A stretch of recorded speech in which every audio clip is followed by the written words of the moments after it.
Mtu mmoja alikuwa anaswali hana ilmu. Alikuwa anaswali hana ilmu hata kidogo, anafuata mkumbo tu. Wakirukuu anawachungulia, wakiinuka anawachungulia, na yeye ndo anainuka. Siku moja alitawadha. Wakati anatawadha pale kwenye koki, katawadha vizuri kuanzia mwanzo kwa sababu aliigaiga. Mpaka akafika kwenye mguu wa kulia, alipomaliza kutawadha mguu wa kulia kwenye koki pale maji ya bomba yakakatika. Ukabaki mguu wa kushoto hajautawadha, basi akaingia msikitini. Ule mguu mmoja umepauka hujatawadha, ile miguu viungo vingine vyote katawadha. Wakati amefunga swala akauinua ule mguu mmoja. Mpaka akitaka kusujudu anapata tabu, mguu mmoja upo juu juu hivi. Watu wakamlalamikia imamu kwamba kuna mwenzetu mmoja huku kaswali mguu mmoja. Imamu akamwambia, wewe tuambie kuna nani?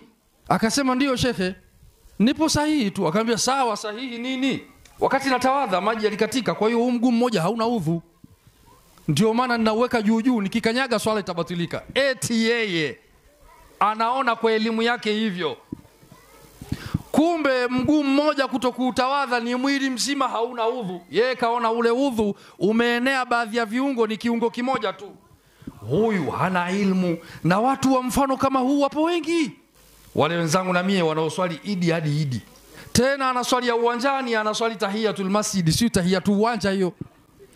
Maana katika swala ya idi hakuna sunna, lakini angalieni siku ya idi watu wengi wamesimama wanaswali sunna. Sunna za wapi zile?